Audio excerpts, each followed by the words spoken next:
Niti Namine Namaste Saraswate Deve Gauravani Pracharine Nirvishesha Shunyavadi Paschatya Deshatarine Jaya Sri Krishna Chaitanya Prabhu Nityananda Shri Advaita Gadadhara Shivasadi Gaura Bhakta Vrinda Hare Krishna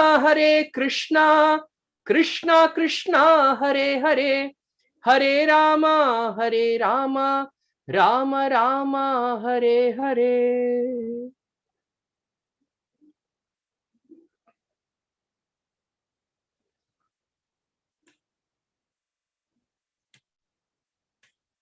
Hare Krishna.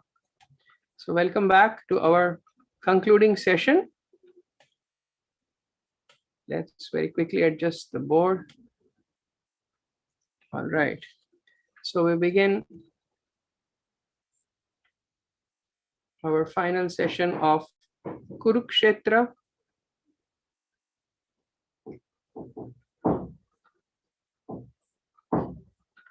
To Vrindavan. Right, this is session number 3.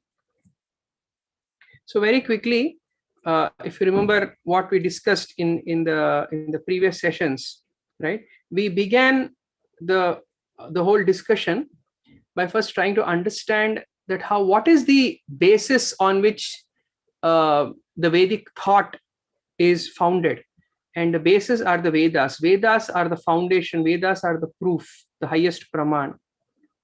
Vedas are the highest proof. That was the first concept that we studied, and based on that understanding, we saw that how both directly and indirectly the Vedas are trying to show that how Krishna is the absolute truth. Krishna is the absolute truth. And what is the nature of that absolute truth? Is it a very static understanding or is it a very dynamic understanding? Right? We understood how that absolute truth has various energies.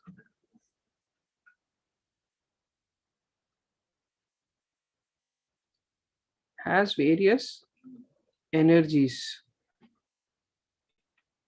And based on that, especially what is the relationship between the absolute truth and its energies? They are simultaneously one and same, which are simultaneously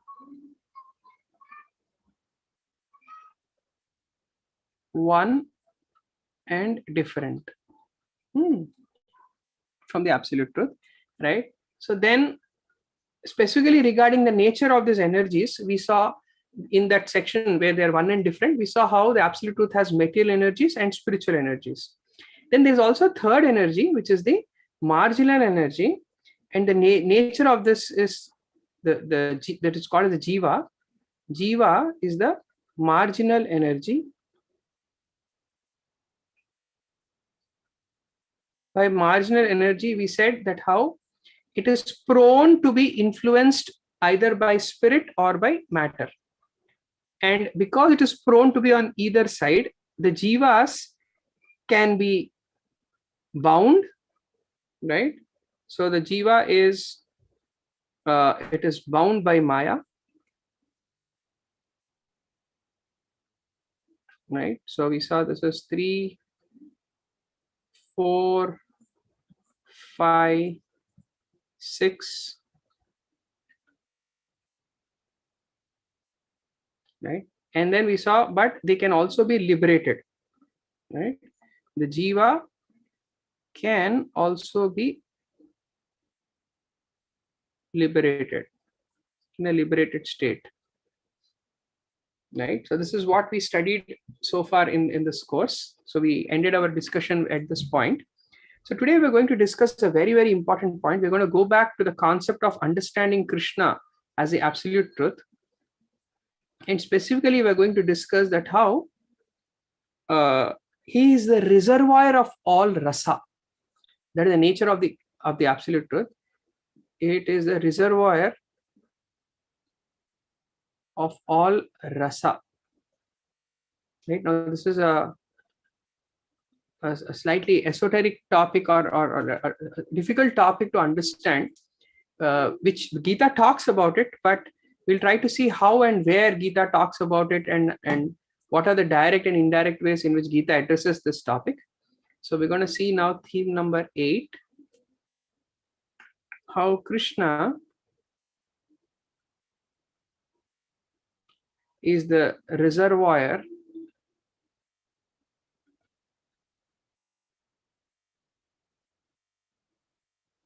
of all rasa, or he is the Raseshwara, right? Rasa Ishwara. Ishwara means the possessor, controller, master, right? And of rasa. So very interestingly, the Taittiriya Upanishad gives a very powerful definition of the absolute truth. It calls the absolute truth as Rasovai Saha. This is a very, very popular quotation. Rasovai Saha. Saha means that. So it's a very indirect way, because the Upanishads, they refer to many times the absolute truth in third person, or that, like Tattvam Asi, that, So the Saha means that absolute truth, right? Is Rasovai, is he's the experiencer, he is the full person who's embodiment of, or is full of, right? He is the experiencer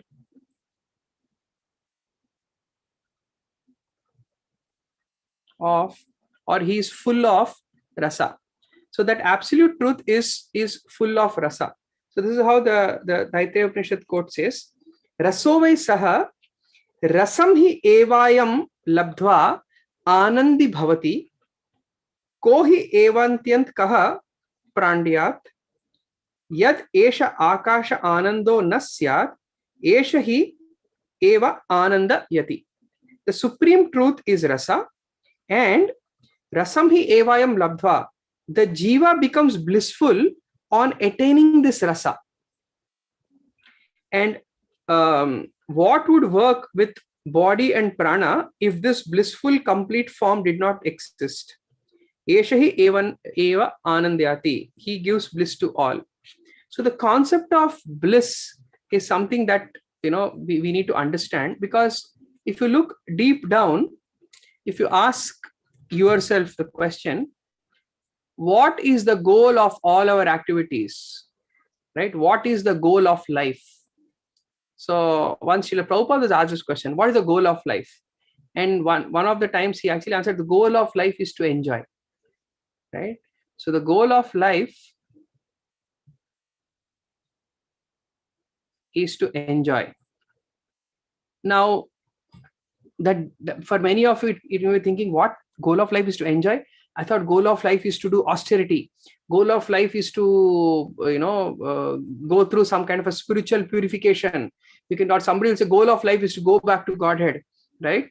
But these are all the means, not the end goal, right? So one of the symptoms of confusion in all aspects of life, whether it be spiritual, either be the spiritual aspect or from a worldly aspect, when we misunderstand the process and the goal, that is when we are in a confused state, right? So the best way to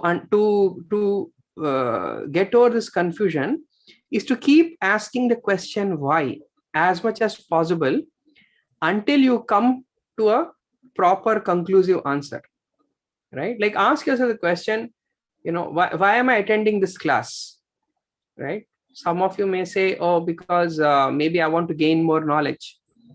Okay, then why do you want to gain more knowledge, right? Because perhaps that will help me remove my spiritual ignorance. So why do you want to remove your spiritual ignorance? Maybe it will give me more determination to engage properly in spirituality. Why do you want to engage properly in spirituality? then probably because I want to realize my spiritual nature and get out of the influence of the three modes of material nature. Why do you want to get out of the influence of three modes of material nature? Right? Because the three modes of material nature are constantly giving me kicks. Right? They are giving miseries in varieties of forms. Even the so-called mode of goodness is also conditioning me to a sense of false happiness. So I don't want that false happiness. Therefore, I'm trying to get out of the three modes of material nature. Then why do you want to get out of the conception of false happiness? Because I want to experience real happiness, right? Actually, if we don't stop here also, you can ask one more question at this point. Why do you want to experience real happiness? Because Krishna, he is the enjoyer of all rasa. He is the embodiment of rasa. Akhila Rasamrita Murti. Because Krishna is the real enjoyer, the supreme enjoyer, and we are that infinitesimal parts and parcels of Krishna. We also have a tendency to enjoy. So the more we come to a natural state of enjoyment, the more closer we are to our spiritual state. So therefore, spirituality is not about curbing enjoyment, but it's about understanding the right principles of enjoyment, right? And this is where the Bhakti philosophy, and now we are entering into the heart of Bhakti in this particular, in these next three tattvas that we're trying to discuss. We're entering into the heart of Bhakti, because from Kurukshetra, where a lot of philosophy has been explained, we are now slowly making the transition into Vrindavan. We have almost reached at the outskirts of, we have reached Mathura already. And the Bhakti is now starting to come very prominently, and we are going further deeper into Vrindavan. And what is the hallmark of this place? This is the place where God is seen beyond all conceptions of awe and reverence. Because the conception of awe and reverence, there is no enjoyment. There is probably an enjoyment in respect, right? In reverence, as I said, right? But that is mostly coupled with a lot of austerities and discipline and, all kinds of external frameworks of rules and regulations, etc., etc., right? But when we come to the realm of pure devotional service, when we enter into Vrindavan, where the conception of the absolute truth is seen beyond all awe and reverence, but in its mood of complete absolute sweetness. And in that state, the soul is enjoying the real ananda, right? So the goal of life is to ananda, is to experience ananda. Another Upanishad, it actually says that ananda mayo bhyasat. Ananda mayo bhyasat.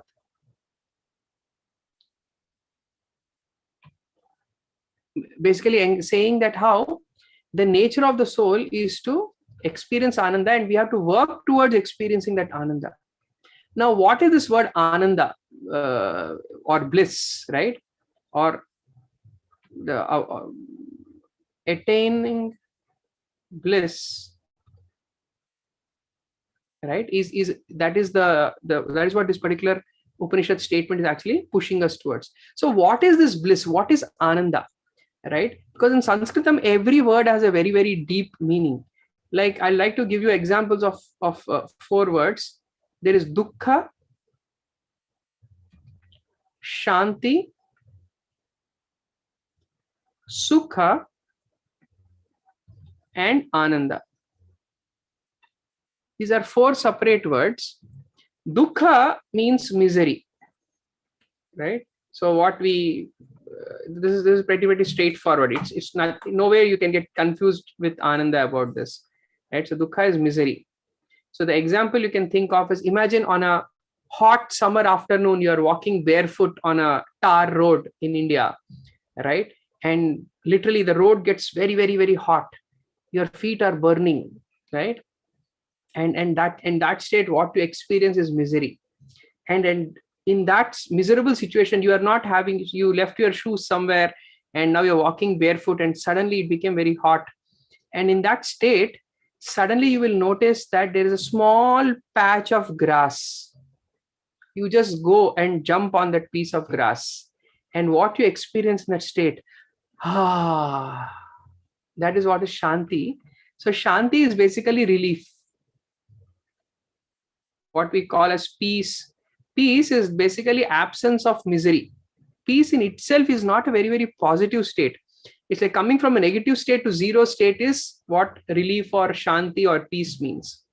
But beyond that, the state of Sukha, which is happiness,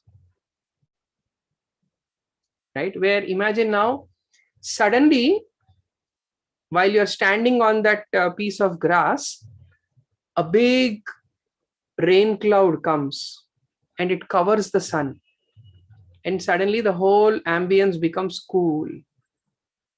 And in that state, what you experience, or maybe even you can even say there's a tiny drizzle that also comes at that moment. So in that state, what you experience, it's a positive state that is called as happiness, because that water is a positive, the rain drops, the drizzle is a positive joy that you're experiencing. That is what is sukha or happiness. But ananda is completely different, what we refer to as bliss or spiritual bliss is something that is completely beyond.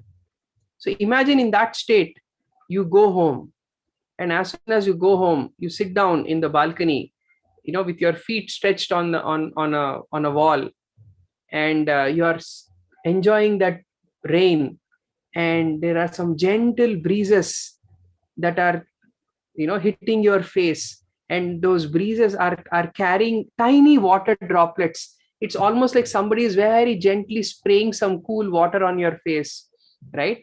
And you start experiencing, wow, what a nice ambience. And suddenly out of nowhere, you start seeing, because it is raining, you start seeing some peacocks coming and dancing, and you start seeing all kinds of beautiful melodious birds are singing in the background, and at that moment, say your mom makes you some nice hot tea and some cake or something like that, some samosa or cake or whatever. She brings you a nice snack, right? And then she offers you this snack with nice warm tea. So at that moment, what you experience with that food, with that warm food, with the cool breezes and the ambience of peacocks dancing and the birds very melodiously singing in the background, that whole ambience what is created, we can call that as ananda. So you can see how ananda is such a very profound, deep state. It is not even happiness fades away in front of ananda. Sukha fades away in front. Sukha is just some temporary rain, right? But ananda is something very, very deep. It requires a whole ambience for one to experience that ananda, right?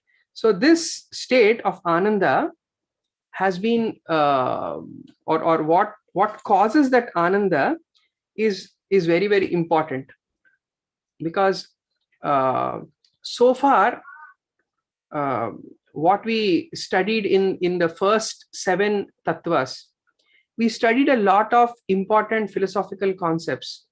All of these philosophical concepts are geared towards increasing our sense of awe and reverence towards Krishna. Like if you remember in the 10th chapter, text number 8, where we discuss aham sarvasya prabhava mattah sarvam pravartate iti matva bhajante mam buddha bhava samanvita. So where Krishna says that how he is the source of, Krishna is source of both material and spiritual worlds. And one who knows this, what happens? Iti matva bhajante mam buddha bhava samanvita. So knowing this, what does it lead to? Knowing this leads to bhava. Bhava here means a kind of a emotion, or we can even call it a spiritual emotion. And in Buddha Bhava Samvita, so iti matva bhajante mam Buddha Bhava Samvita. And with that spiritual emotion, overwhelmed by that spiritual emotion, one starts to worship Krishna with bhava. So this concept of bhava or what causes that bhava is a very, very deep science which has been explained by in the Indian field of aesthetics, right? Especially Bharat Muni in his Natya Shastra, the Indian scripture on dance.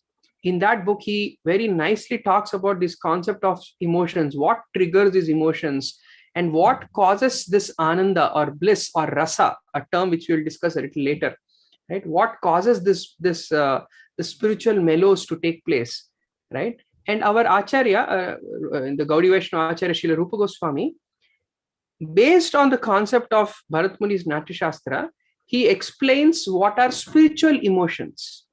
What does it take to develop spiritual emotions is a concept that he very nicely elaborates using some of the terms from the Indian aesthetics, right? So, but of course, like I said, these spiritual emotions are happening on a very, very higher dimension, on a spiritual dimension between Krishna and his pure devotees. And for us to comprehend spiritual emotions, we need something worldly to relate with. We need a worldly example.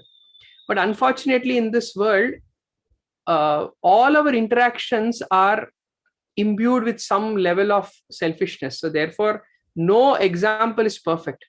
However, the closest Srila Prabhupada would always explain that if you want to see what real emotions are, then he would always give the example of the relationship between a mother and a child, because that is the most purest interaction or relationship that we can think of in this world, right? So based on that, based on the example of a mother-child dynamics, we will now try to understand the concept of bhava and what are the building blocks that create this bhava, which leads to a particular experience of the spiritual rasa, right? So for any experience of bhava, the first thing that we need is what is called as vibhava. Vibhava is the cause of emotion, right? Now, the emotions, they don't just take place on their own. It's not that suddenly out of nowhere, suddenly you feel joy, causelessly. These things don't happen. If that something is happening, then people think of us as crazy. Like imagine suddenly you sit and you start laughing, right? But it doesn't happen that way. There are a few things that are involved for that emotion to be produced. So what are the things that are needed? First, I need a subject, right? In Sanskritam, it is called as ashraya. The one who is experiencing that emotion, right? Then there is an object which is called as vishaya.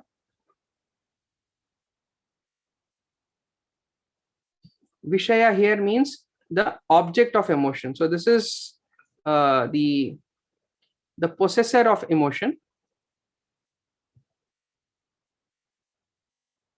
who is experiencing that emotion or possessing that emotion. And this is the object of emotion, meaning to whom are these emotions being directed towards. Like in our example, the mother is the possessor of emotion and the child is the object of emotion, right? So the mother experiences that emotion when she looks, when she interacts, looks, whatever, thinks about her baby, the object of emotion, right? However, these two things, sometimes the subject and object may be there, but you need what is called as a trigger.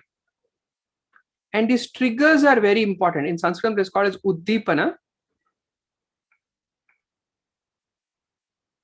right? So when this uddipana or when this trigger happens, even though the subject and object are there in the same room, but sometimes we need a trigger to take place.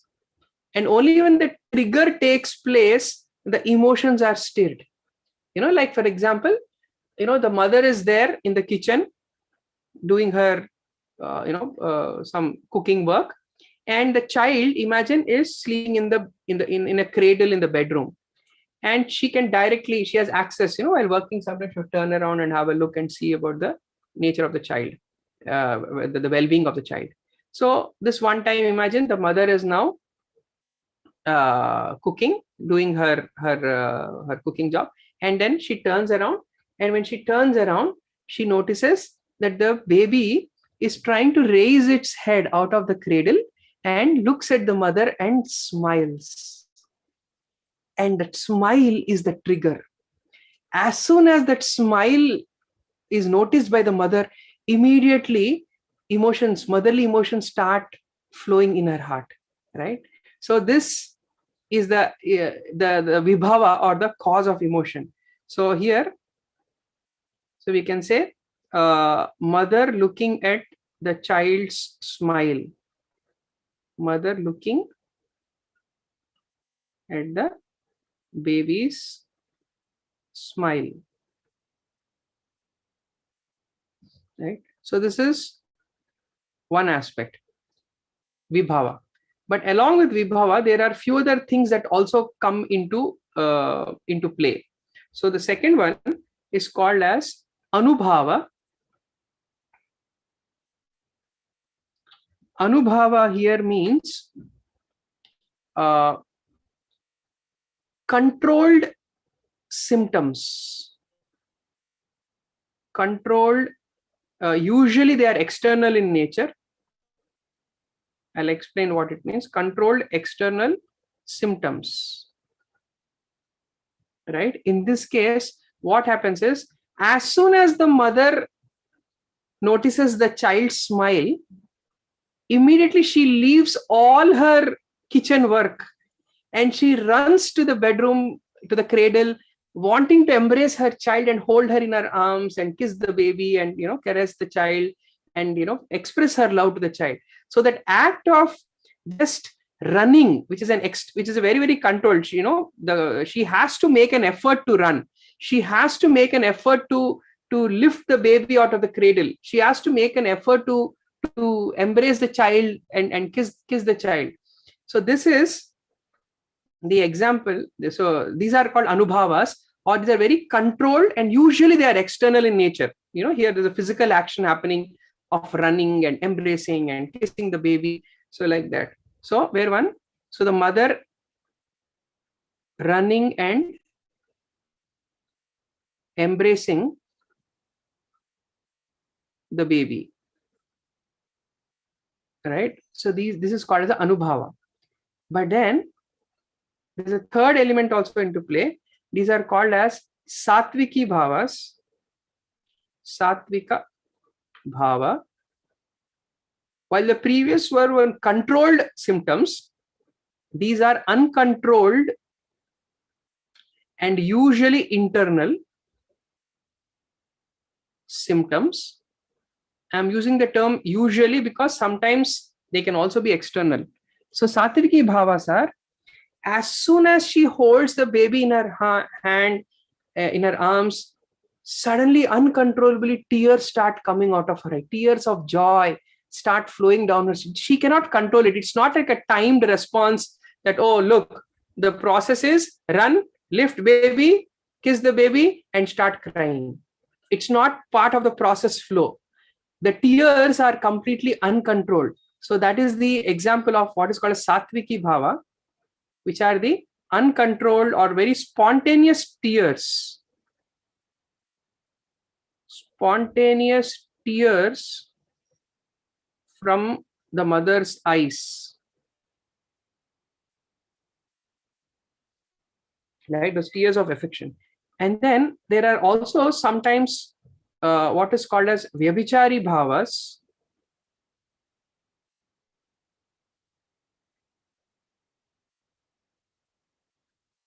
Which are, you can say, they are like the transient emotions,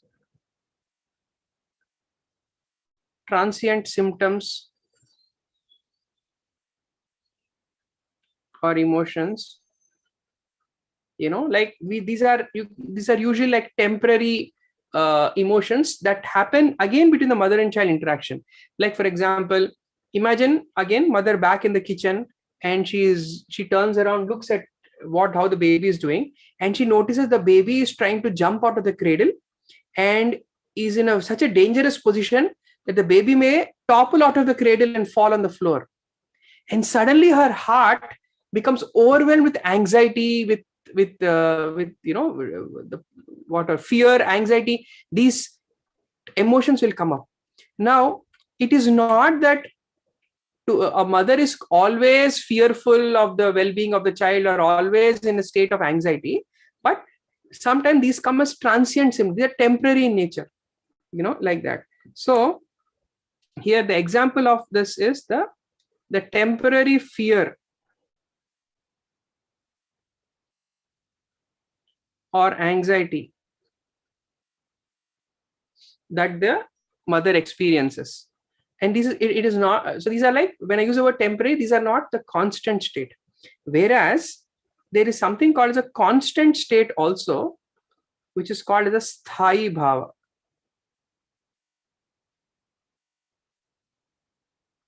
Sthai bhava is like the constant external mood,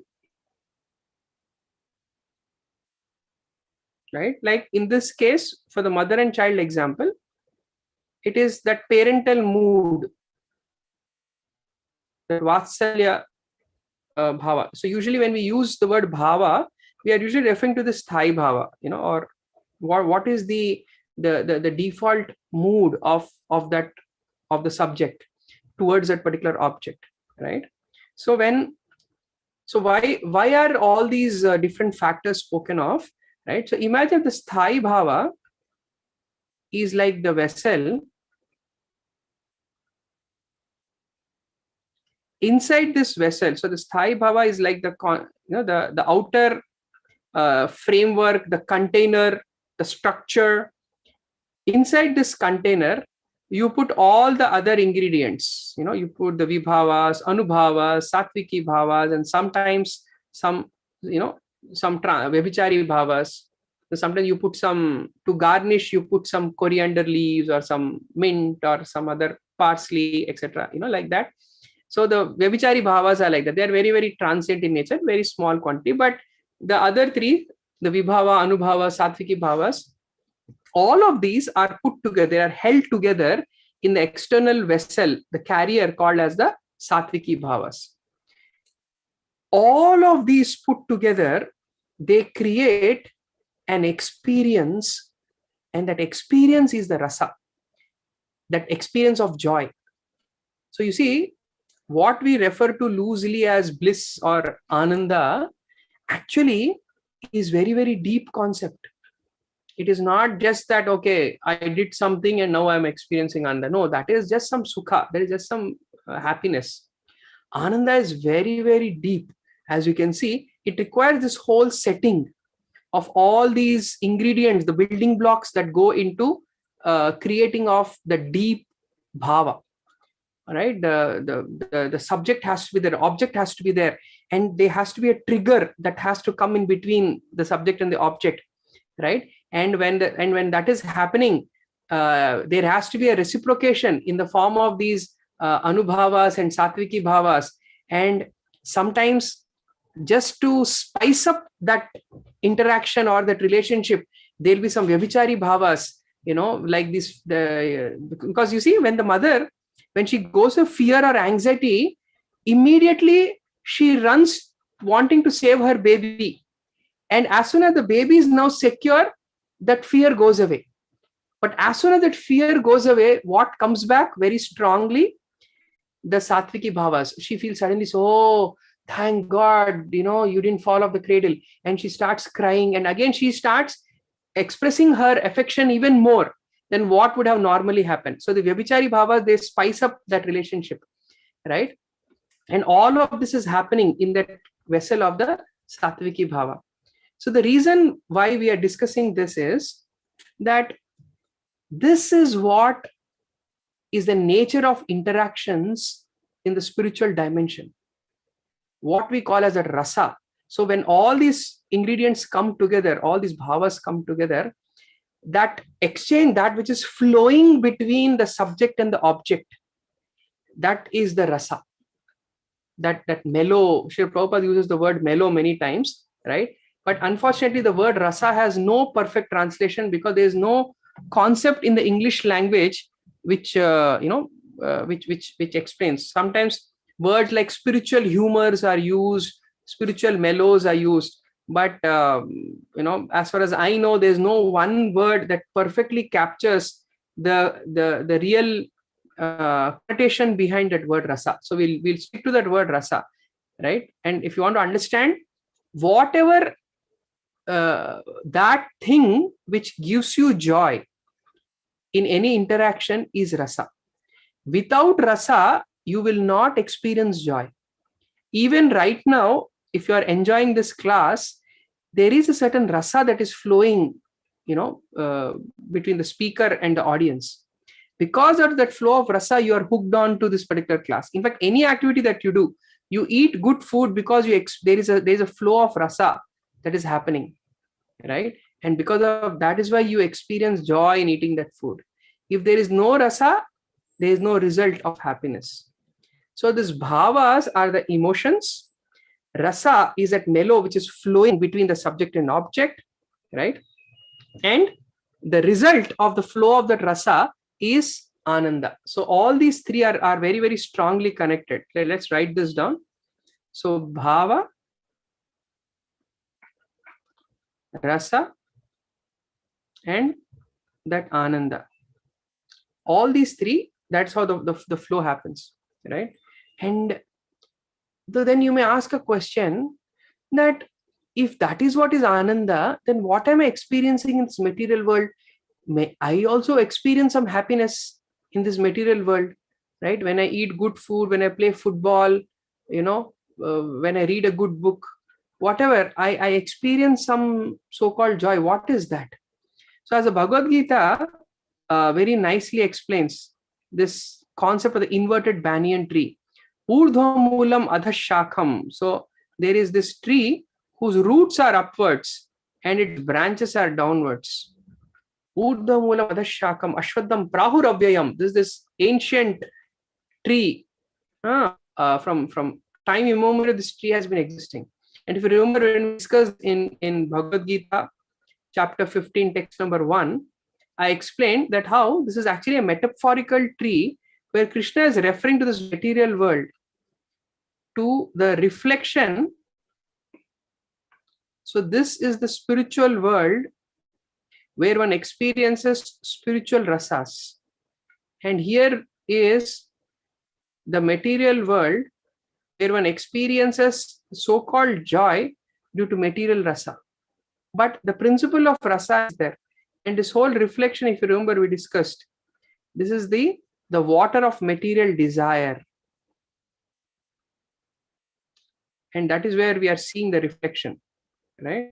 So material desire means basically desires centered around our false ego, right?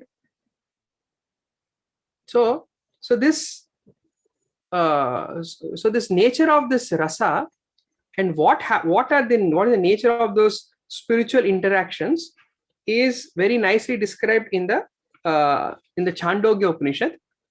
Let's take a new sheet. So the Chandogya Upanishad,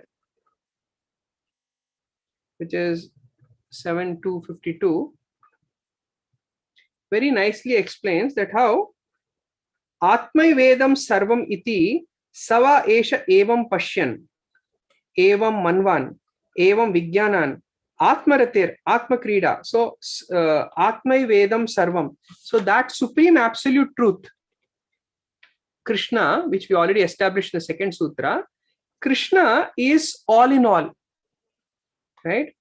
He is full in himself. And seeing this particular form, right? Pashyan evam, pashyanti means to see. Seeing this particular form of Krishna, then what happens? Manan eva.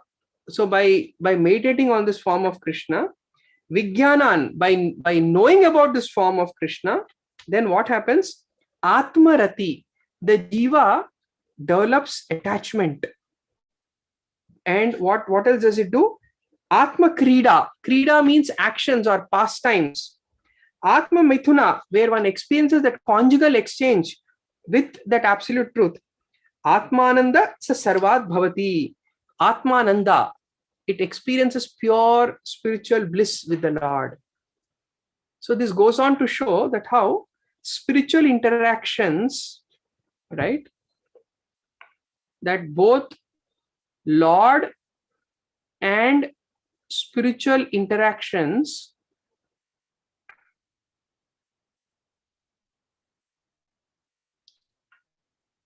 are not in a state of static, but are. So you can see how it is such a dynamic state. When that experience of rasa has to take place, it is such a dynamic state, and all these interactions are happening in a very, these are all very personal interactions, right? So this goes on to show that how in the spiritual reality, it's not some random, blind, peaceful interaction, but rather it's a very, very dynamic interaction where Krishna is having so many interactions with his devotees, where, you know, like how we discussed the example of the mother and the child. So likewise, when Krishna becomes the Vishaya and the living entity becomes the Ashraya of this rasa, and when there is an Uddipana, when there's a trigger, then gradually there is so much of interaction that is happening between the Lord and his devotees. So this, it says how that absolute truth is constantly experiencing this rasa. So this again from the Mundaka Upanishad, it very nicely explains that how the absolute truth is also sarvam hi etat brahmyam atma brahma soyam atma chatushpat. It goes based on say that how the Supreme Lord, he is constantly relishing this rasa, right? So because he's constantly relishing this rasa, what are the things that, so let's write this down. So this is the Mundaka Upanishad 1.2. It says that how the absolute truth is eternally relishing rasa, and it the verse goes on to further say that how that experience of rasa is happening through four forms, and those four forms or four distinct things are involved in it. What are those four things that are involved? The Lord's form, the spiritual world, the material world, and the jivas, right? So the interaction of all of these are what that are creating rasa for the Supreme Lord, and that is what is important. The nature of the absolute truth is rasovai saha. When we discussed earlier, he is the embodiment and the enjoyer of the rasa constantly, and this is a theme that in the Bhagavad Gita also, when we spoke about the different levels of understanding of the absolute truth. So this rasa is existing in all those levels. So the sthai bhava,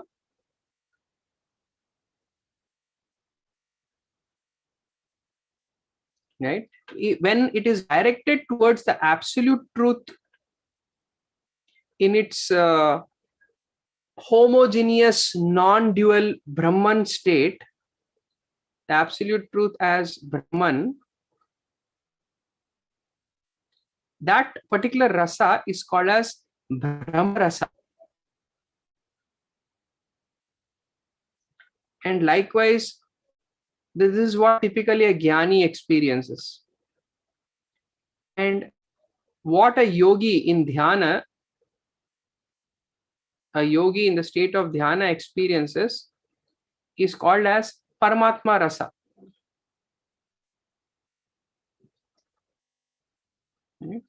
Now both these Brahma rasa and Paramatma rasa are predominantly in a neutral state.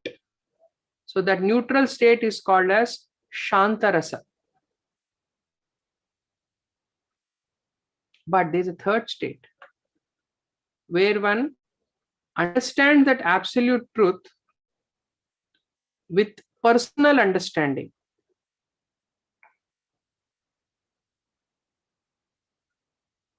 A personal conception of the absolute truth when understood as Bhagavan. So that state is called as Bhakti Rasa. Why the word Bhakti has been used here? Bhakti means devotional service.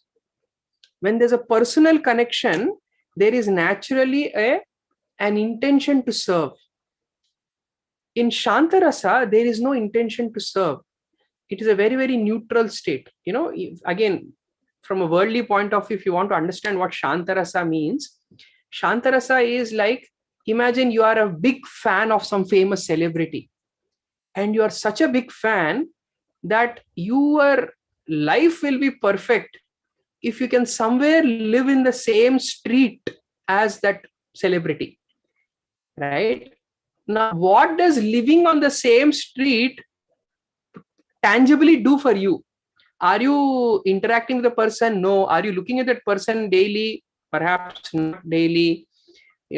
Does a person know about your existence? Maybe not, right? Are you rendering some kind of a personal service or some interaction? Are you having any person interact with the person? No. So you see how that Shantarasa is very, very neutral, dry state. But when one develops a personal connection, what does personal connection mean? When one develops that kind of a loving relationship, right? Let's write that down. Understanding the personal understanding means developing a loving relationship. And developing a loving relationship means to serve. Because if you remember, we discussed in some of our previous courses that that love is how it is not a noun but a verb. And that bhakti, in the meaning of the word bhakti, is the verb understanding of the concept of love. And that verb, the action part of love is service. And that is what one experiences in relationship. That is what the jiva experiences in relationship to the absolute truth. That bhakti rasa is further experienced in dasya, which is servitude,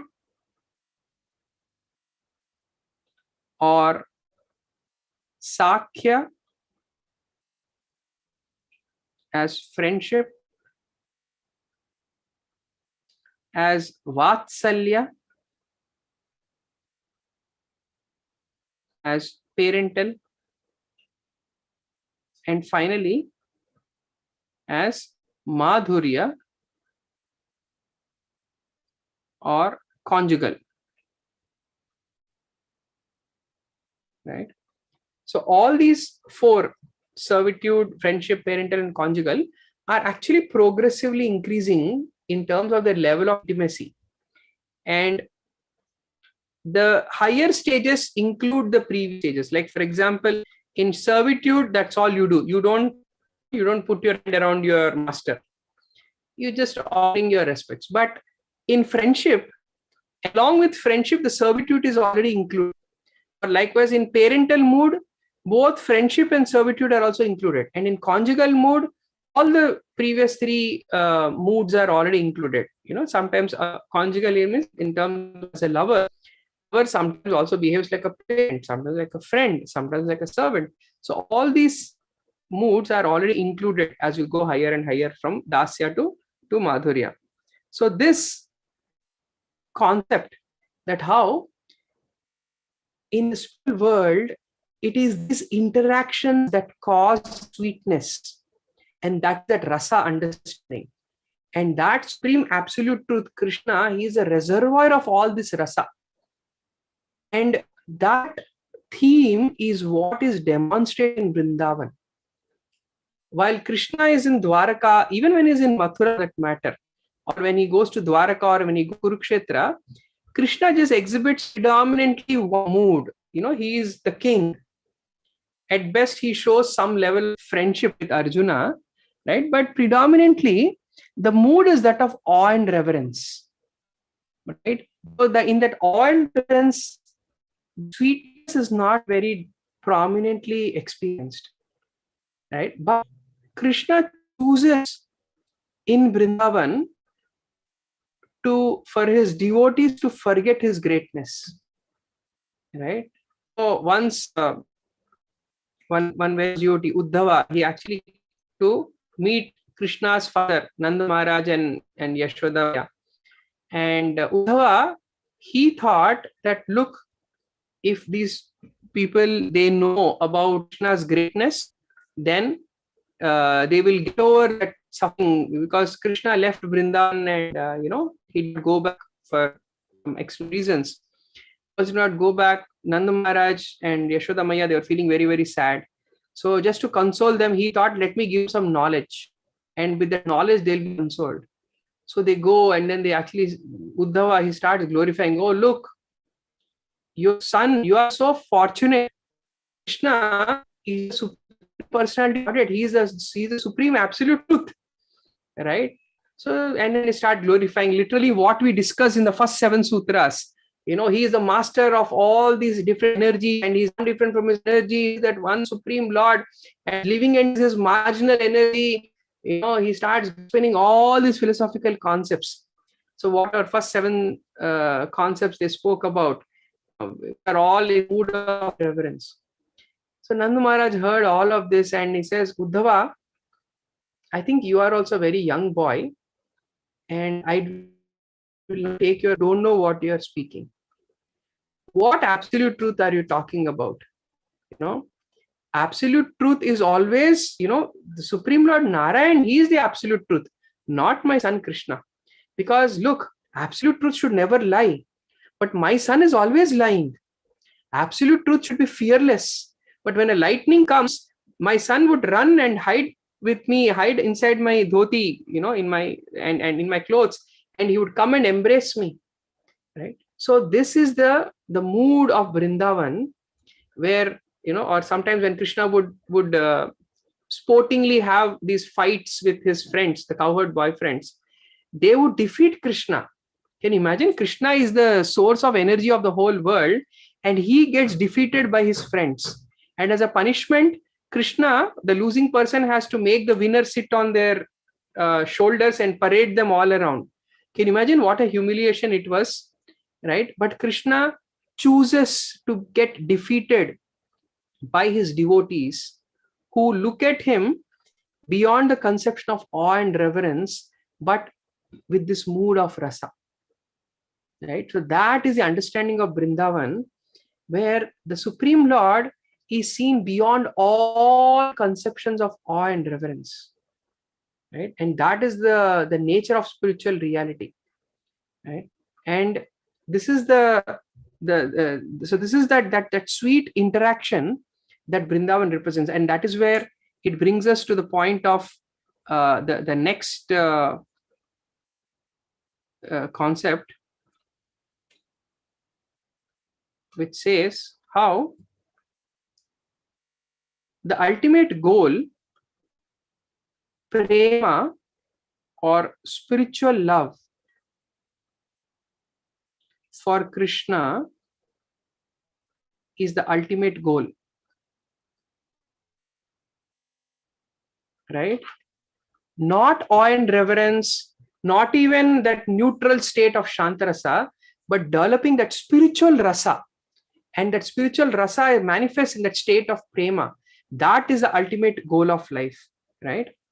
And how, then you may say, if ultimate goal of life is to look at Krishna beyond awe and reverence, then why are we reading all this? Why don't I just listen to Krishna's sweet pastimes, and therefore then I'll get my heart charmed by Krishna, and I'll just absorb in Krishna, thoughts of Krishna in love? It doesn't work that way, right? If you remember again, as we discussed earlier, how knowing Krishna's greatness, knowing Krishna's supreme absolute truth, absolute nature, knowing Krishna's Aishwarya Jnana, the knowledge about his opulence and his mystical yogic way, how he runs this whole creation, maintenance, destruction, how he does that. Understanding this, Pashyame Yogam Aishwaram, behold my mystic opulence, Krishna says that. Understanding these concepts, they lead to complete absorption in Krishna. So the whole point of learning the philosophy of Krishna,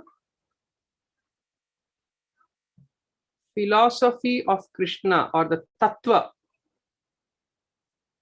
philosophy of Krishna, or knowing Krishna Tattva, helps one in absorbing one's mind.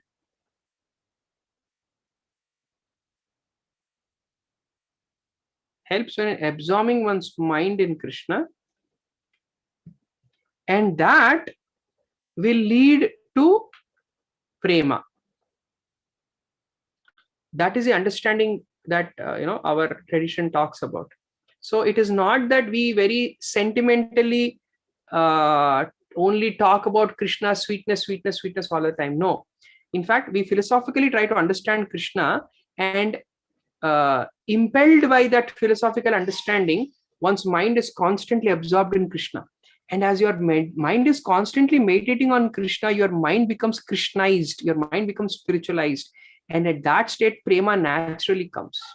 Right? How the transition happens, that also we're going to talk about in the next, in the last concept. Right? But this is a theme that you will also see consistently throughout the Bhagavad Gita as well. In fact, those of you who attended our Gita course, we saw that how within the Gita, there are two kinds of instructions that are spoken of. One are the general instructions, where Krishna, being the very astute Vedic scholar, he presents what is a Vedic thought in those general instructions. But he also understands that he's speaking Gita to his friend Arjuna, to his cousin and friend Arjuna, who's in a state of distress. So to relieve him of his distress, he would also, in between those general instructions, he would also throw in some personal recommendations.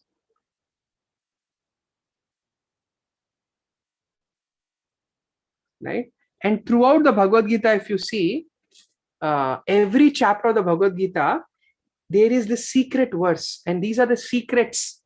Sometimes, when two lovers have to communicate with each other, amidst, and say in a public place where they cannot openly express their love, so they put in some secret codes in their public conversation, and that is how they pass on the information to them. It could be some secret words, secret codes, or just some through eyes or through some gestures, they try to communicate with each other.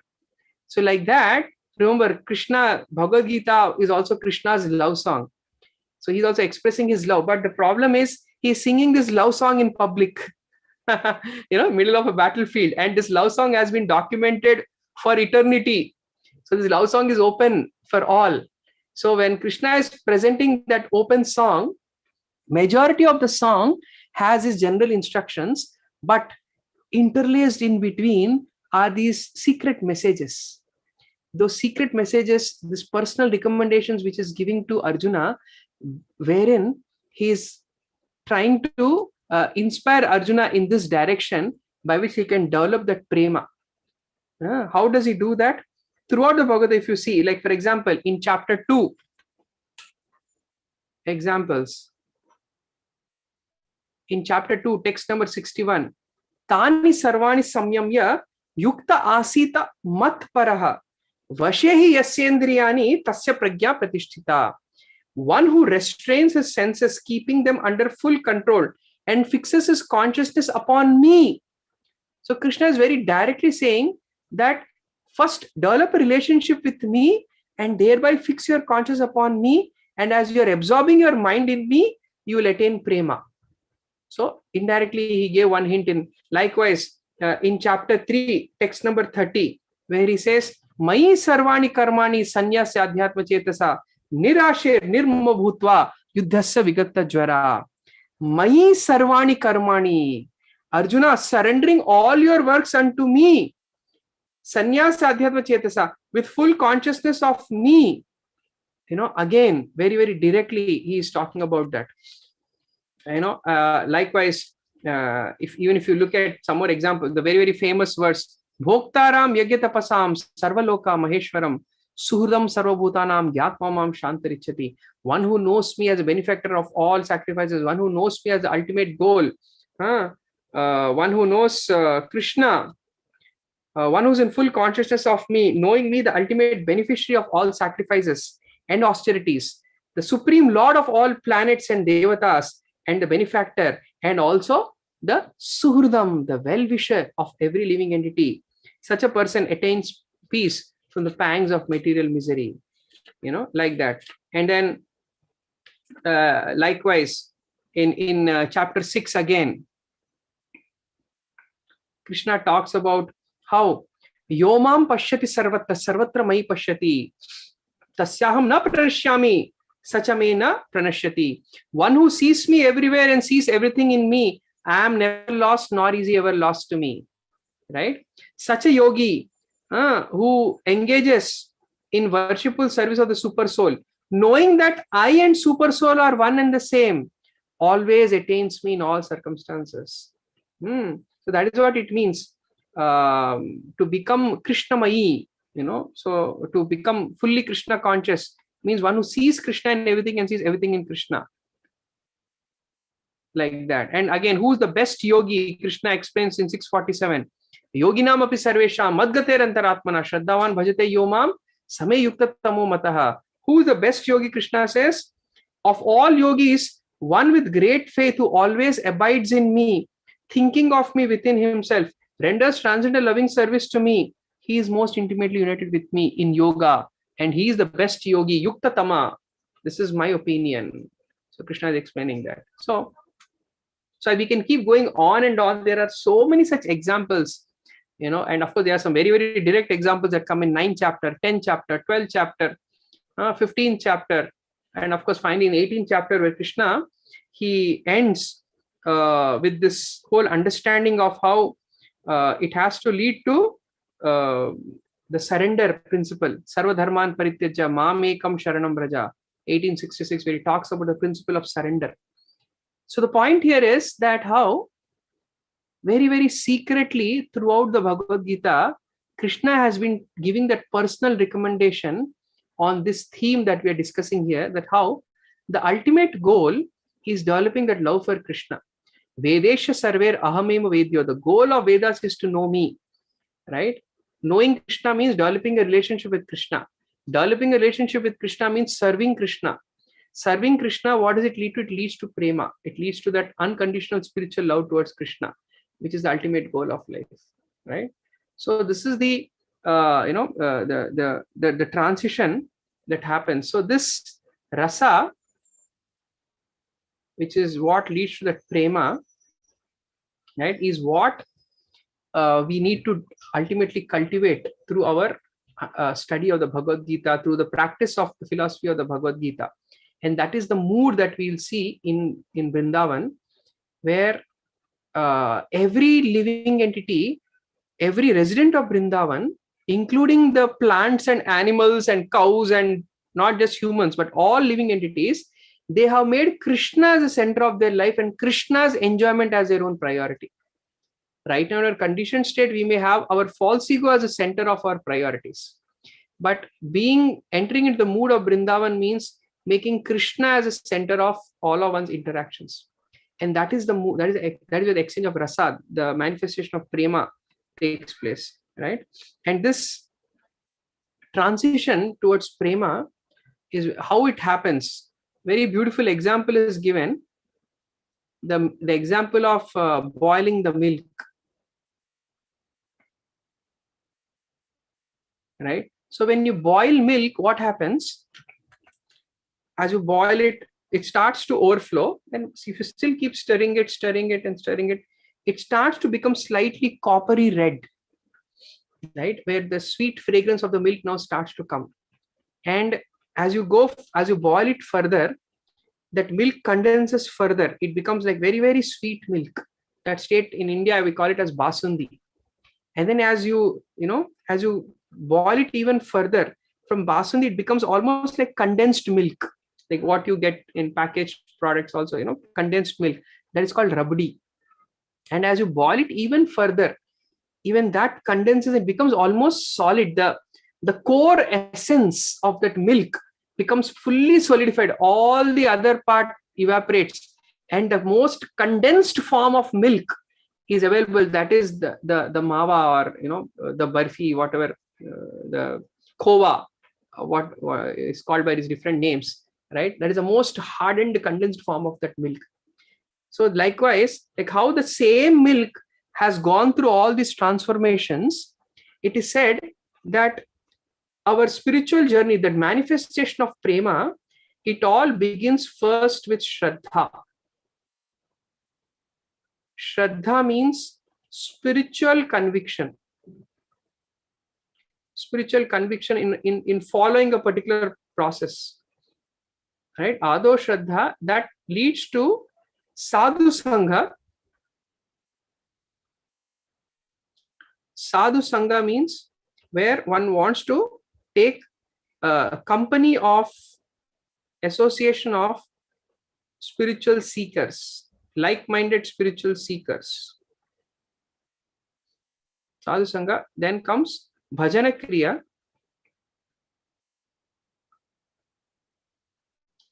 Bhajana Kriya means where one starts to take one's spiritual practices very seriously. Where there's some kind of a regimented spiritual practice. And at Bhajana Kriya, as you start doing the spiritual practice, then comes the state of Anartha Nivritti.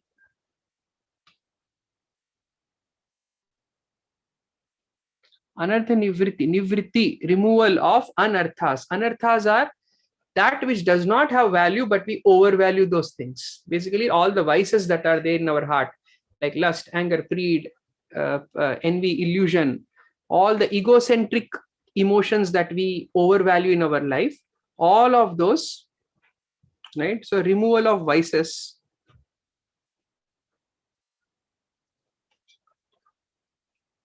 Is what that happens, right? Then one develops what is called as Nishta. Nishta means steadiness.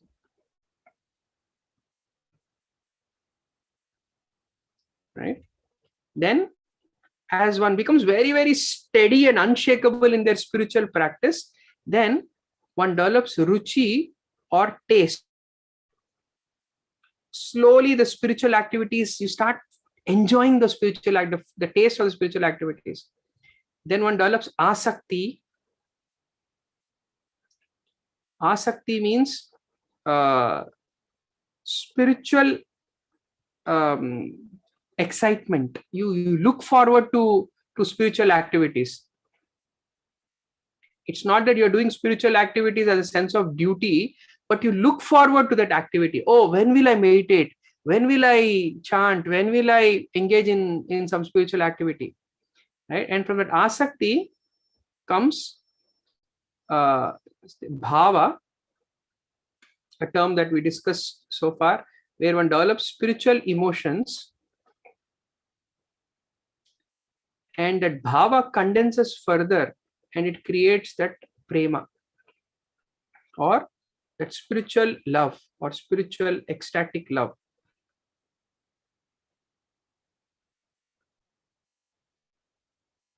Right?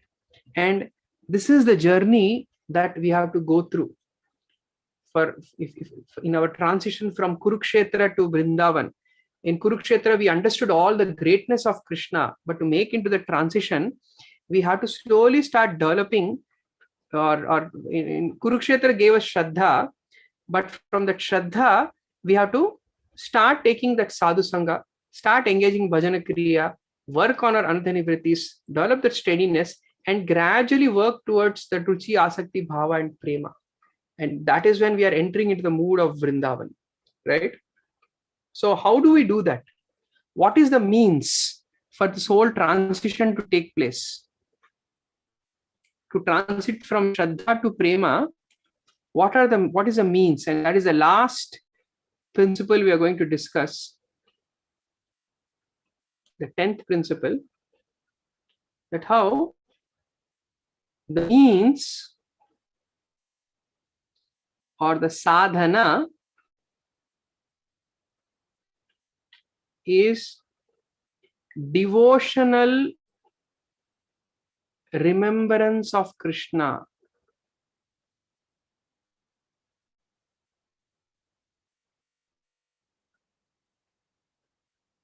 Right? So this devotional remembrance of Krishna is the means by which the consciousness can get purified. Right? And if you remember, we discussed this also in when we discussed in Bhagavad Gita 10.8 to 11, when we discussed this section, the Chatushloki Bhagavad Gita.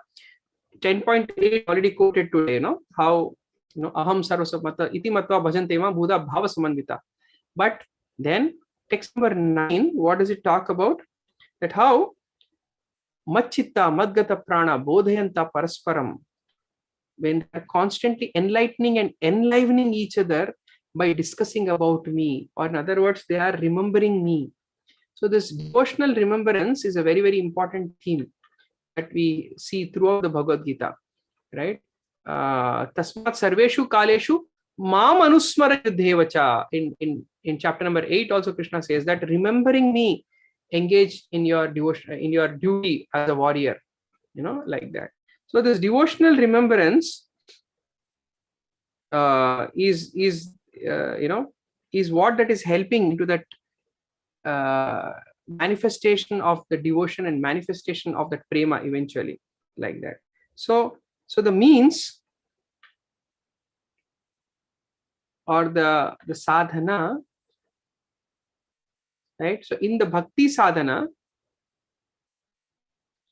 these are called avada bhakti, or the 9 limbs of devotional service, starting with Shravanam. Shravanam means hearing. Hearing what? Hearing about Krishna. Tat shunu, in 7.1 also Krishna says that, okay, the best yogi is the one who's always thinking of me. But how can one think of me? First, they should know about me. So hear about me. That is the first stage, hearing, Shravanam. Then Shravanam, Kirtanam means chanting, singing, glorifying Krishna.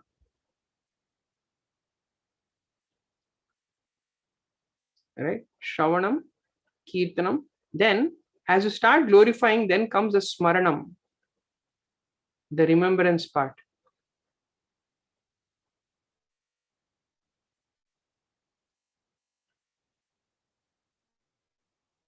Then the 4th limb is called as Archanam, which is the method of worship, especially through a deity. So Shravanam, Kirtanam, Smaranam, Archanam. Then comes Pada Sevanam, which means serving the Lord's lotus feet or worshipping the lotus feet of the Lord. Pada Sevanam. Then Vandanam means literally offering your obeisances, where you're worshipping the Lord with your body, offering obeisances. Then comes Dasyam, which means serving the Lord in the mood of a servant. Then comes Sakhyam, again serving the Lord in the mood of a friend. Right? And finally, the last stage, which is that Atma Nivedanam,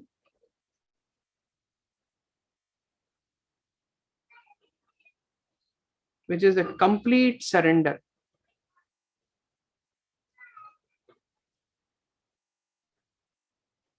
Which is what we saw in 1866 as well. Sarva dharman parityajya mamekam sharanam vraja. And we saw in that verse also that how that surrender stages also has different limbs, starting with Anukulyasya Sankalpa, accepting things which are favorable, Pratikulyasya Varjanam, rejecting things which are unfavorable, like that. So this is the whole transition, that how this kind of devotional remembrance can happen very powerfully through bhakti sadhana, right? And the karma, then what role do karma, jnana and dhyana bring in, right? So different living entities may have different inclinations in terms of their spiritual preference, the practice of the preference regarding their spiritual practice. So accordingly, one takes up this process of karma, jnana or dhyana. But ultimately, as we saw throughout the Bhagavad Gita, in every chapter, whether Karma Yoga, 3rd chapter, Jnana Yoga, 4th chapter, Karma Sannyasa Yoga, 5th chapter, Dhyana Yoga, 6th chapter, in all these chapters, the perfection of that process would only come when there is a strong devotional remembrance of Krishna. As we saw in the previous section, we saw all the different verses, right? So which goes on to show that actually the perfection of karma, jnana, dhyana can only come with the touch of bhakti. Bhakti is what that ultimately the culmination of all these paths, right? And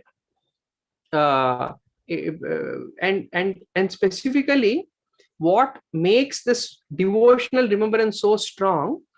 Because in the spiritual practices, remembrance are of many kinds. Like for example, remembering your nature. I am not this body, I am the soul.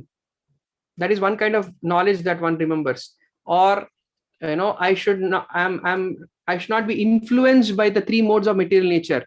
The characteristics of the 3 modes of material nature are like this. I should not be influenced by that. That is one kind of remembrance. But all these so-called information or knowledge has to be given up at the time of liberation. Think of your journey towards liberation, or the devotional liberation, going into the spiritual world, to be like an expedition. So to survive in that expedition, you carry a lot of things. You carry a water bottle and a tent and this and that, all your food supplies, vessels, probably a little portable stove, whatever. You're going on the expedition to reach on top of a mountain where your real home is. But once you reach your home, you don't need any of this trekking gear and hiking gear. You just throw them away.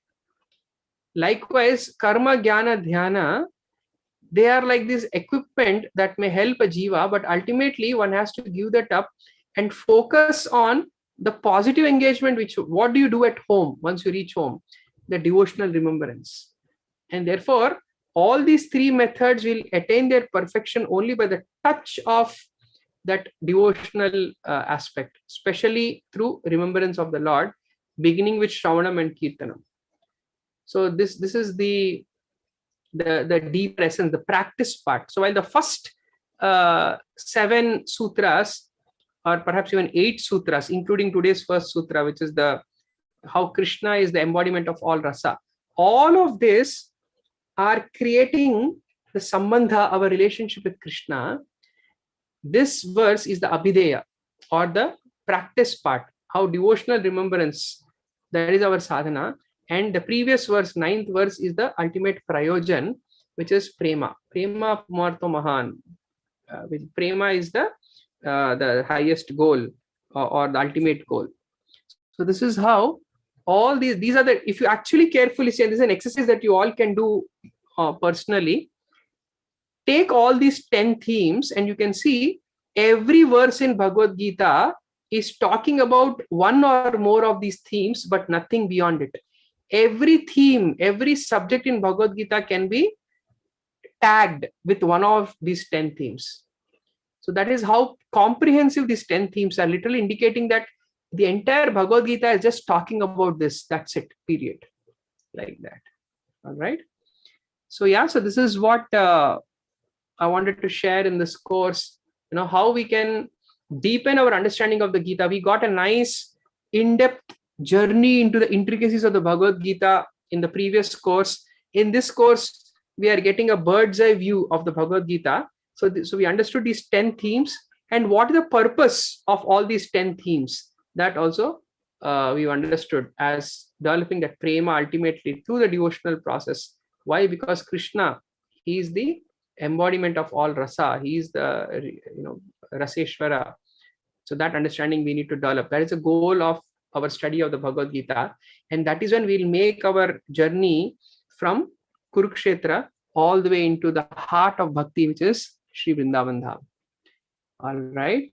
So let's end our discussion here and see if we have any quick questions or comments. I know we are out of time too. Maybe if anybody has one quick question or comment, we can take them. But otherwise, we can end our session very soon. All right. We have a question from Gail Ji. Please unmute yourself. Oh, well, Prabhu, as you know, I don't have just one question, but if I only get one, I would ask Pick one. About one burning question that you have. Okay, yes. One thing I didn't quite get was when you were talking about Sattvika Bhav as the container, right, for all of the other bhavs. I thought that it was Sthai Bhav that was the container. Sattvika Bhav. No, Sthai Bhav is the container. Oh, because maybe you meant to say that, but at one point you were saying Sattvika Bhav. Okay, so yeah, so if you look at that chart, so the outer container is number 5, which is the Sthai Bhav, which is the constant eternal mood. Yeah, that's what I thought, right? But because you were saying Sattvika. Did I mention that? Oh, okay, my bad then. Yeah. So I meant Sthai Bhav is that container. Yeah. Okay, so since that doesn't count as a question then. Okay, so let me just just to repeat this need that we have for awe and reverence, in order to worship God properly. I think you were saying, we learn about Krishna's vibhutis so that we will get our minds absorbed in him, right? Is that? Yes. Yeah, so if we didn't come to understand the greatness of God, the idea is that, the fact that he exhibits so much sweetness, that would not be enough for us to absorb our minds in him. Is that the idea? The entry into the world of sweetness cannot be premature.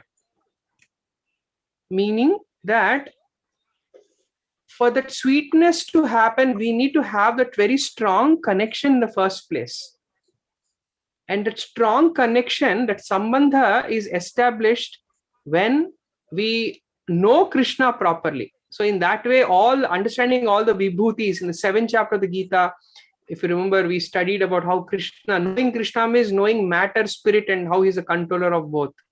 We saw he's the earth, he's the fire, he's the sun and the moon. We saw all, whether you're a karma yogi, jnana yogi, or a dhyana yogi, or a tapasvi, that which you interact with, those are all Krishna. So learning to see Krishna as a fundamental essence behind everything will gradually make you feel very strongly connected with Krishna. And that once that connection happens, and when you start acting in that relationship, so that gives that Shraddha initially, but as the Shraddha progresses from, through its beyond Anartha Nivritti and Nishta, Ruchi, Bhava, Asakti, Prema, when that Prema comes, then, even that, it's not that you forget Krishna's greatness. This is something in Narada Bhakti Sutras, Narad Muni explains that it is not that the Brajavasis do not know about Krishna's vibhutis or his greatness. It is just that their sweetness enamors him so much that they forget about his greatness, or they keep it in the background. It's like that, some forgotten memory somewhere there. It doesn't come in the foreground because it disturbs that rasa that they're having with Krishna. So that's the understanding of knowing about Krishna's vibhutis. Yeah, so we come to know about his vibhutis, as you said, to feel a, if we know his vibhutis, right, and we therefore are able to experience him more in every aspect of our life. So you're saying that in that way we will feel a stronger connection to him by being able to Yes, yes, experience yes, yes. And him. so it is just like, you know, okay, I'll give you an example, which is a very Indian example, or even you could take it when you know the greatness of any person, you would, you will be inspired to become their friend or develop some kind of relationship with that person. But once you become very, very close to that person, that could maybe your initial link, but as you become very, very close to that person, even the person will be uncomfortable if you deal with them talking only about their greatness. You want to go beyond that, like take some, like say Elon Musk or someone like that, who very intelligent, very smart, very cutting edge in his thinking. So somebody knowing about all his greatness may want to develop a personal friendship with that person. But once you somehow manage to become his friend, after that, as you become more and more close and intimate with Elon Musk, you don't want to be talking about only his greatness all the time. He himself would want to actually come to a zone where he would want to interact with you more on a personal one-to-one level, rather than look at him in this awe and reverence. So it's like that. So these things, all the understanding of vibhutis are, they very strongly establish that sambandha, but we have to go beyond that and work on that relationship and condense that relationship in and bring out that sweetness. That is what rasa, that is the highest understanding. And therefore in the Gaudi Vaishnava tradition, the ISKCON's tradition, where even worshipping God in awe and reverence is also sometimes seen in a slightly secondary level, because we go beyond that conception of awe and reverence. And that is the mood of Vrindavan that we are trying to understand. Like that. In this explanation, you did refer to the fact that the Brajbasis, they know Krishna is God, but it's so far in the recesses of their consciousness that, it's not in the foreground at all. But Yes. If they know that he's God, why, even though it's somewhere in their consciousness, it's somewhere there. So if it's somewhere there, then how is it that, can you hear me? Because my Yes. earphones are telling me. Okay. Yeah. How is it therefore that Nanda Baba can say something like, how can Krishna be God? Look at the things he does. If that information Yes. is somewhere, there, how can he speak as if to say it's nowhere there? Yeah, that is the sweetness potency. That is what Yogamaya does to such pure devotees, right? Because Yogamaya, her role is to create the situation which enhances Krishna's enjoyment. Like there's another beautiful pastime where Krishna, once he eats dirt, and Yashoda Maya, she opens her mouth, and he shows the entire universe, and Yashoda Maya is bewildered. In fact, in the mouth, in the universe inside Krishna's mouth, she sees herself looking in Krishna's mouth, and she's completely bewildered. And in that state, she starts thinking, oh my God, I think my son is indeed Narayan. And suddenly that changed her sthai bhav. You see, from motherly affection, it her mood changed into awe and reverence, and Krishna didn't like that. So what did Krishna do? He immediately closed his mouth and smiled, and that smile became the trigger. And again, her motherly emotions came back, and she completely forgot about Krishna's greatness.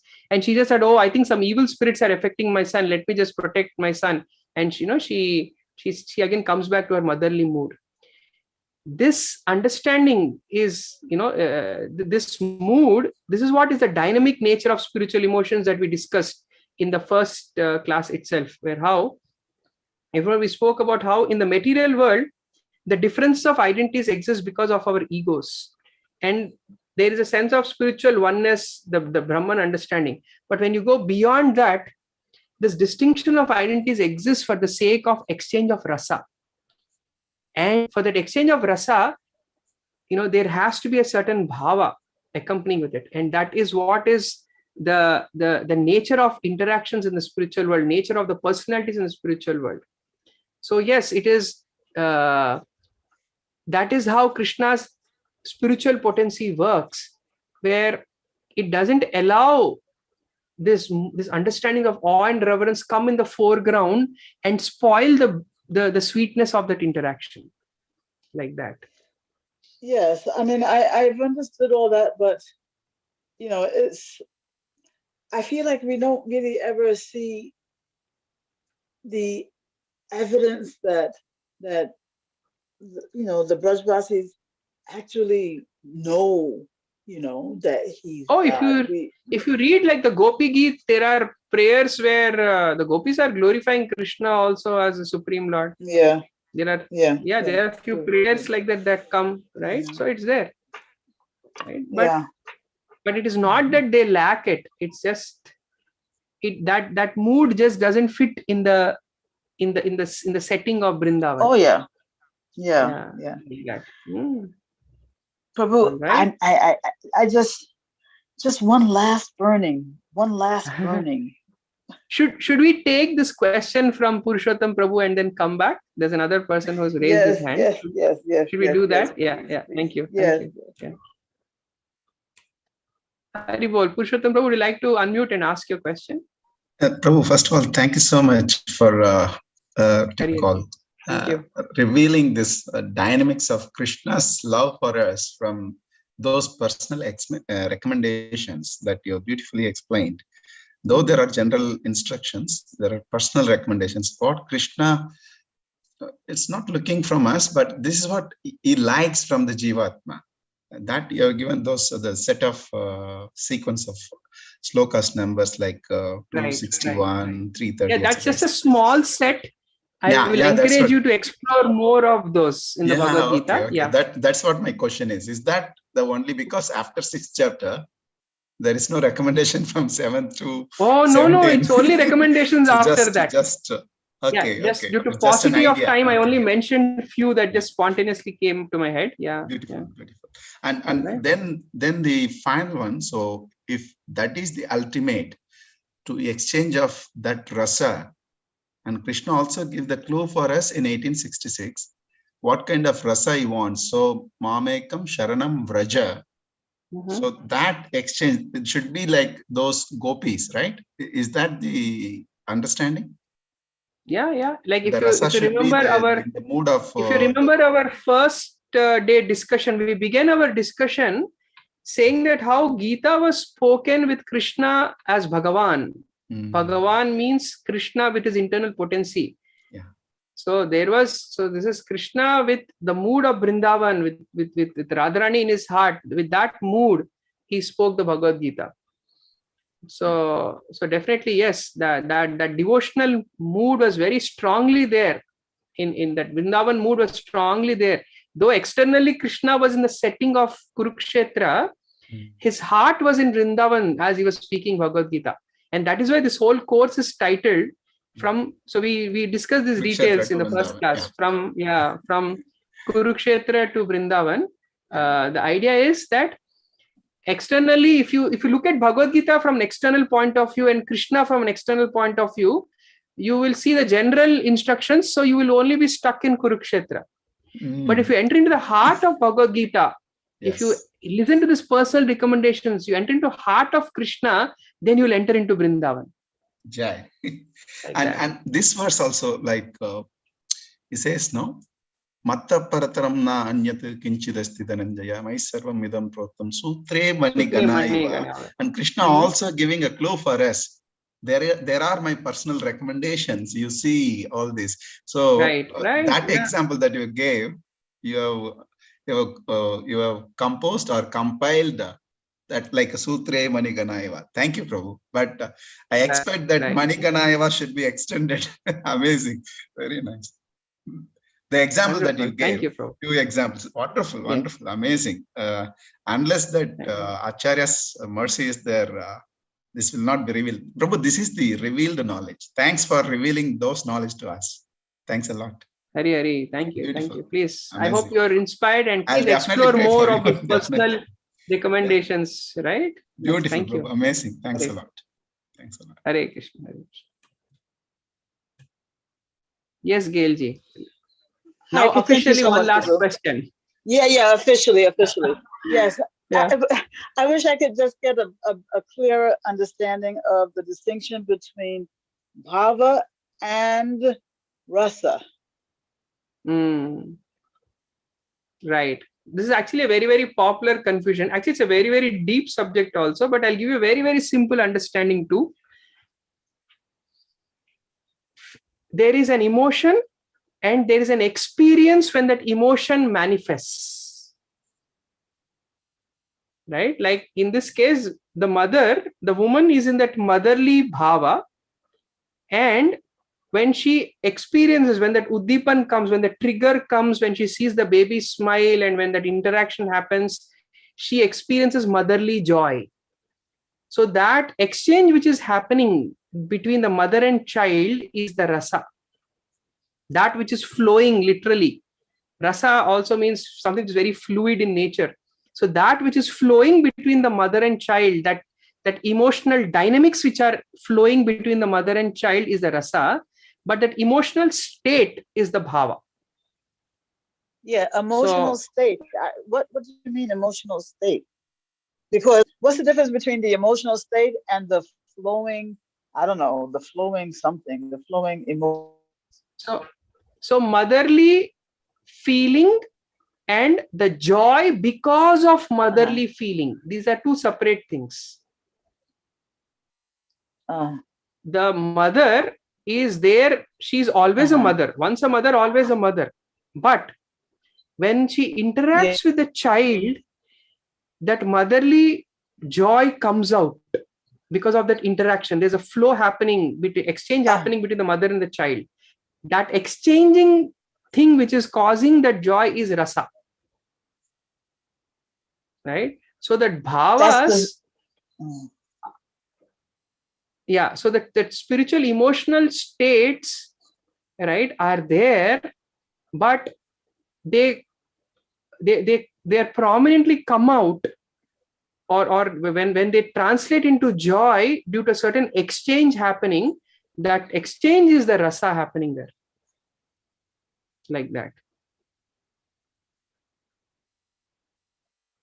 Does that clarify? And no, I'm completely fuzzy still. So in that example where the mother sees the child smile at her, right? So in that example, the bhav is the sty bhav of her motherly love, right? That's the bhav is the sty bhav.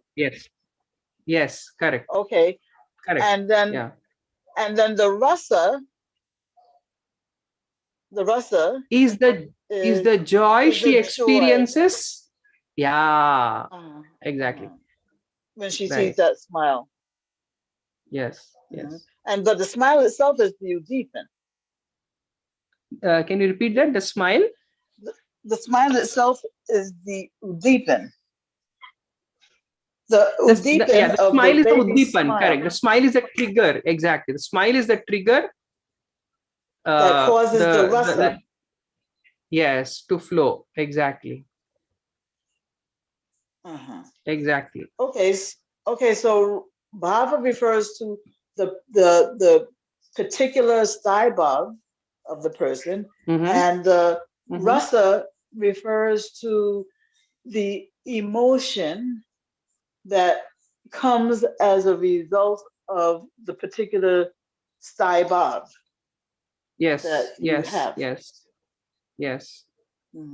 So many and times we use the word.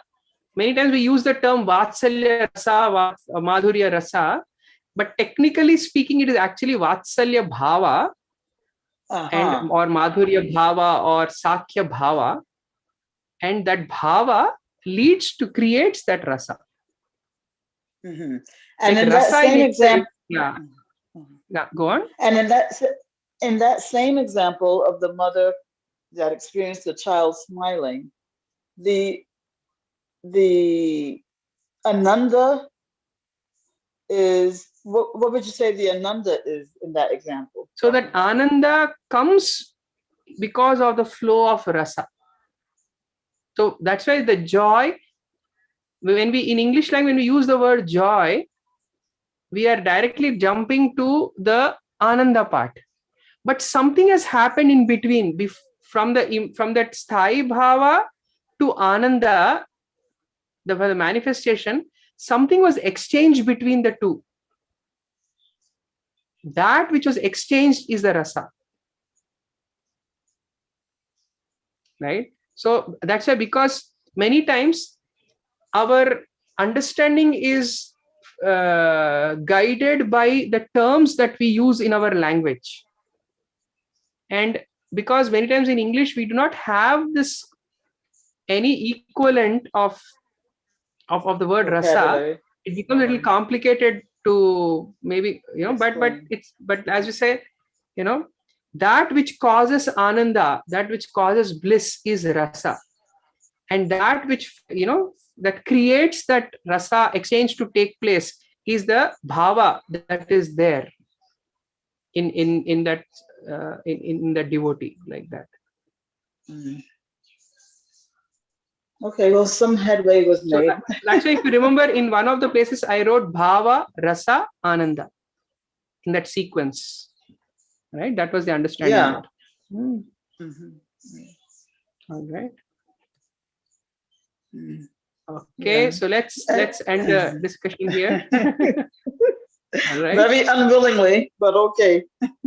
Maybe we'll Krishna willing, we will do a whole course on this. The entire Bhakti Rasamrit Sindhu is a whole course on this. And in Govardhan Eco Village already has organized some very nice courses. My dear friend Balram Shakti Prabhu has done a very nice detailed course, taught a very detailed course on Bhakti Rasamrit Sindhu.